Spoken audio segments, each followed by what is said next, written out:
this Wednesday edition of Focal Point AFR Talk. Glad to have you in the conversation. 888-589-8840.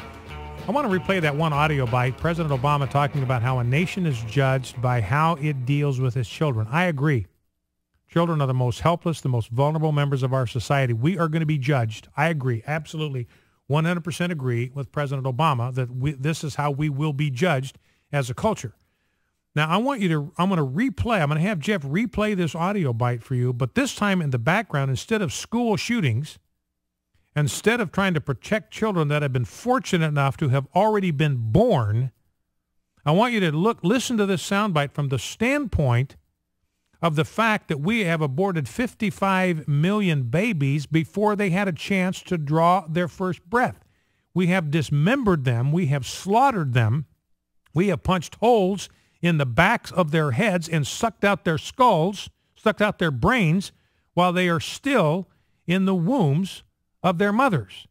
Now, with that as a backdrop, I want you to listen to the soundbite from President Obama one more time. These are our kids. This is what they're thinking about.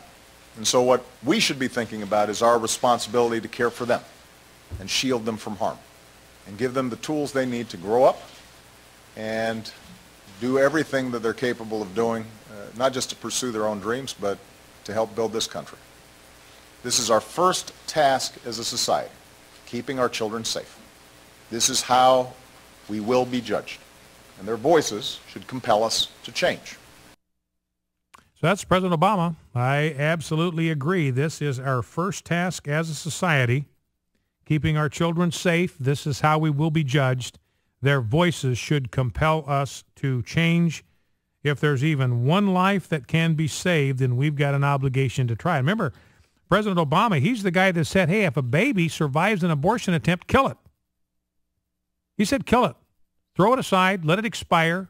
Let it die without any medical attention, any help, even though it is a living human being outside the womb, an American citizen. President Obama, when he was a state senator, said, let it die. Kill it. Throw it aside. Discard it as if it was so much garbage. But now he's out there trying to convince us if there's even one life that can be saved, then we've got an obligation to try. Let's go to the phones.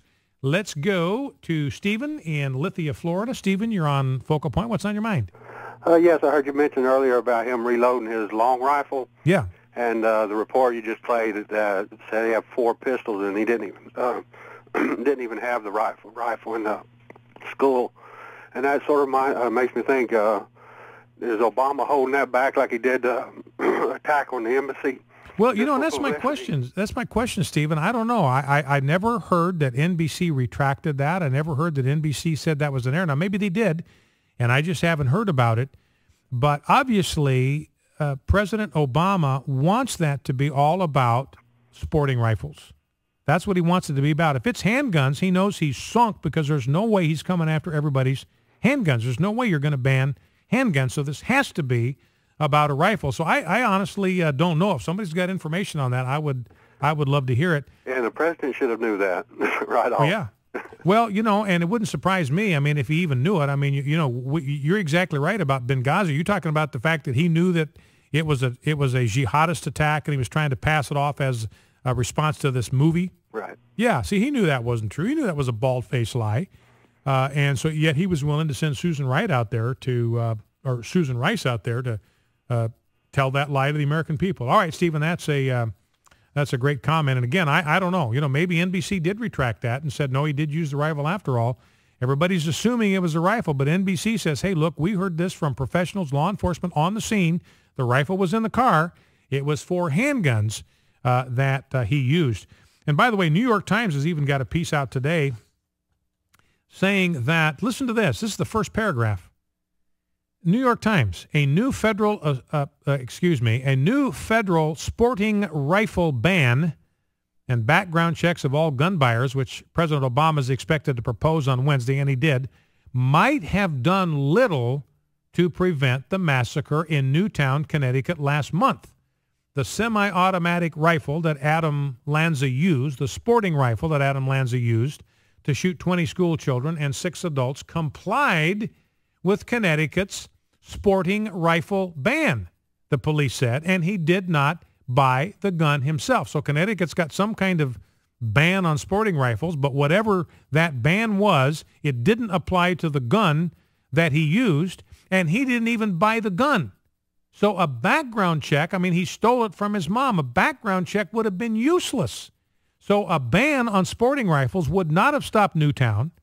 A universal background check wouldn't have caught this guy. And, you know, Rob told me on the break that this claim that 1.4 million people have been barred from buying a gun because of criminal background checks, he says, no, a lot of that is just kind of procedural stuff. It's not because some kind of background check had surfaced that disqualified him. Understand we've lost our signal, so for those of you that may be in and out, we're having some transmission problems. Some of you maybe have lost our signal. So here's the New York Times saying, look, the ban on sporting rifles wouldn't have stopped Newtown. A universal background check wouldn't have stopped this guy either. In other words, the very things that President Obama is insisting that Congress has to do today would have been useless to protect those children at Newtown. Let's go to David in Columbus, Ohio. David, you're on Focal Point. What's on your mind?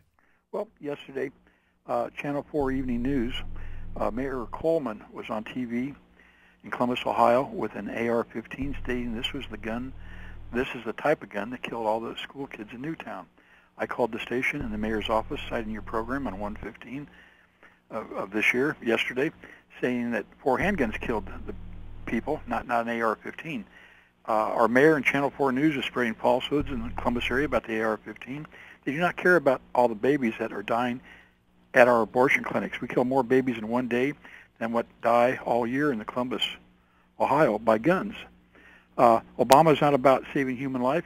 His stance on abortion proves that he's about death.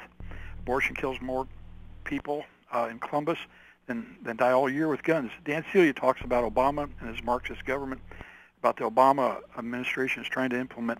Our gun control is the first thing that they go for. We need to put Bible study back in our public schools to bring kids up the right way with the fear of God. The Democrats and a lot of Republicans no longer believe in the Bible. That is the only thing that will really help our country. Mm-hmm. Christians need to promote Bible reading and sharing our faith with others. And Obama will probably try to stop that also. Yeah. All right, David, I appreciate the call. You're not exactly right. If President Obama really cared about children, about vulnerable kids, he'd be the most pro-life president we got. Instead, he's the most pro-death president we've ever had. And you know what David was talking about, getting the Bible back into schools. Here's a teacher, New Jersey School Board suspended a longtime substitute teacher after he shared a Bible verse with a student and later gave that student a Bible. Now, this guy, this longtime substitute, was standing by the door as students were coming in the building, and one student came in late, and the substitute told him he was just making a joke. The first shall be last, but the last shall be first. Just a little bit of a chuckle. A few days later, the student asked him about the quote, and the teacher told him it came from the Bible. So he just uses it in passing. This is a quote from the biggest literary bestseller of all time, and the student says a few days later, where did it come from? He says it came from the Bible. So a couple months later, he was eating lunch in the cafeteria. The student asked him again about the verse. Tutka had his Bible with him. He took it out and showed the verse to the student. The student said he didn't have a Bible. Tutka gave him his, and he's been suspended. I mean, ladies and gentlemen, realize what's going on here now. We're at a place in our culture where the Bible is treated as if it were child porn. This teacher got in as much trouble for giving this student the Word of God as he would have gotten if he'd given this kid child pornography. That's where we are at. Let's go to D in Miyaka, Florida. D, you're on Focal Point with Brian Fisher. What's on your mind? Thank you very much. I appreciate it. I just the idea of calling those weapons sporting rifles. Yes, ma'am. I just wanted to make a comment that in actuality they are semi-automatic rifles, because there are several sporting rifles that are bolt action, breech loading, pump, and lever action. And by calling a sporting rifle, that's not accurate as well. So if you use the word semi-automatic rifle, that is the exact description of what you're dealing with. Yeah. All right. Well, listen, I appreciate that. You know, and part of the problem, frankly, D, is that everybody's got a different definition of what these rifles consist of. You know, in New York, the ban, the assault weapons ban, and I used it, I got to find myself, the sporting rifle ban in New York lists a whole bunch of things that turn it from a simple weapon into a military-style weapon. And all your gun has to have is one of those features to qualify as a banned weapon or as a weapon that has certain restrictions on the sale. So that's part of the problem, D, is everybody's got a different definition. But the one thing is true, D, now again, I'm not a gun expert, but I have people who are told me that the kind of mechanism that fires the bullet is the same in a hunting rifle as it is in a semi-automatic rifle. It has the same mechanism. It's one bullet at a time, one bullet per squeeze of the trigger. So I'm going to stick with the sporting rifle definition, D. I appreciate what you're saying, but I'm going to stick with sporting rifle for now. Thank you for that. We will be back after the news, Focal Point AFR Talk. Understand we've got some transmission difficulties right now, so I don't even know if you can hear me.